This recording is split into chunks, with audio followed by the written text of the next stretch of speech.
Assalamualaikum warahmatullahi wabarakatuh. Hari ini kita berjumpa lagi. Semoga anak-anak dalam keadaan sehat semuanya. Nah, hari ini kita akan belajar tentang tema 2, subtema 3, muatan IPA dan IPS. Nah, hari ini kita akan membahas tentang energi alternatif. Sebelum membahas itu, kita harus tahu terlebih dahulu. Energi itu adalah kemampuan untuk melakukan kerja atau daya yang dapat digunakan untuk melakukan berbagai proses kegiatan. Nah, sumber energi itu adalah segala sesuatu yang bisa menghasilkan energi. Nah, sumber energi itu bermacam-macam, tapi yang paling banyak dimanfaatkan manusia itu ada minyak, angin, matahari, gelombang, nuklir, dan batu bara. Selain yang dijelaskan 6 tadi, sebenarnya masih ada sumber energi yang lain. Nah, sekarang kita akan membahas energi alternatif. Energi alternatif itu adalah energi pengganti energi bahan bakar fosil. Nah, di sini ada beberapa macam energi alternatif atau energi pengganti. Yang pertama adalah energi matahari, yang kedua energi angin, yang ketiga energi air, yang keempat energi panas bumi, yang kelima energi gelombang laut, yang keenam biomasa. Nah, kita akan bahas satu persatu. Energi matahari itu adalah energi yang berupa energi panas dan energi cahaya. Yang keduanya dapat dimanfaatkan langsung. Energi cahaya itu untuk membuat bumi terang pada siang hari dan untuk proses fotosintesis tumbuhan. Energi cahaya matahari dimanfaatkan untuk energi alternatif mobil dan pemanas air di rumah dengan memanfaatkan sel surya. Kemudian energi angin. Energi angin ini dimanfaatkan untuk menggerakkan perahu layar dan kincir angin. Dimanfaatkan untuk menghasilkan energi listrik dengan menggunakan aerogenerator yang dipasang di lapangan terbuka. Semakin banyak aerogenerator, semakin banyak listrik yang dihasilkan. Nah, yang selanjutnya adalah energi air. Air digunakan sebagai sumber energi. Aliran air yang banyak dan deras yang akan menghasilkan energi listrik yang besar. Stasiun pembangkit listrik tenaga air biasanya dibangun di wilayah perbukitan yang sering terjadi hujan. Air yang dibendung dialirkan melalui terowongan menurun. Aliran air tersebut memutar turbin yang dihubungkan dengan generator. Nah, generator yang berputar akan menghasilkan energi listrik.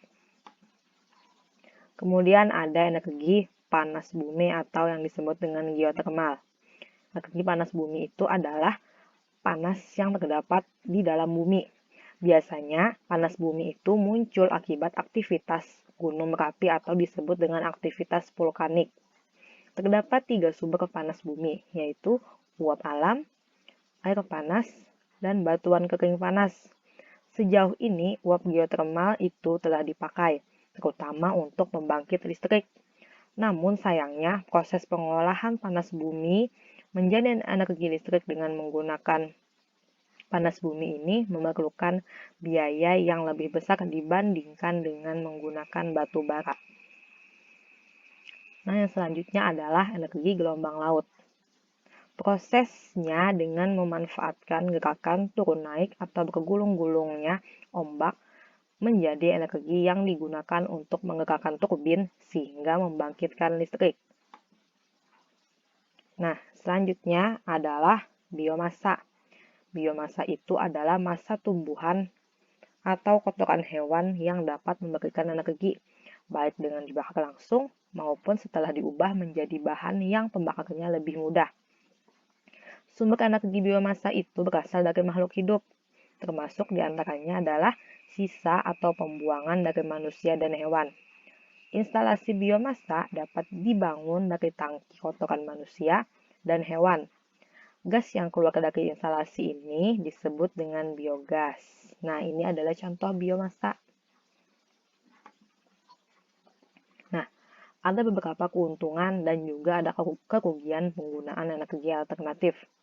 Nah, sekarang kita akan lihat keuntungannya. Keuntungan yang pertama adalah lebih bersih dan tidak mencemari lingkungan. Yang kedua, tidak akan habis jika dipakai terus-menerus. Yang ketiga, energi alternatif itu biasanya sudah dihasilkan oleh alam. Yang keempat, energi yang dihasilkan itu sangat besar. Yang kelima, mengurangi kerusakan alam.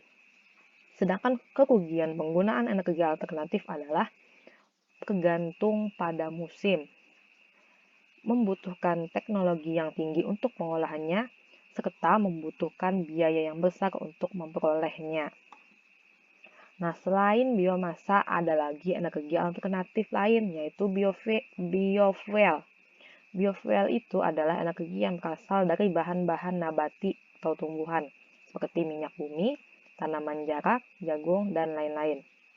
Biofuel merupakan salah satu jenis atau turunan dari biomasa. Energi ini dapat digunakan sebagai bahan bakar atau yang disebut dengan bahan bakar nabati atau yang disingkat dengan BBN. BBN ini dalam bentuk biodiesel dan bioetanol. Biofuel dalam bentuk biodiesel ini dibuat dari minyak nabati, contohnya minyak kelapa sawit dan minyak merah pagar. Proses pembuatan biofuel ini dengan cara mereaksikan minyak nabati dengan metanol dan etanol dengan katalisator soda api.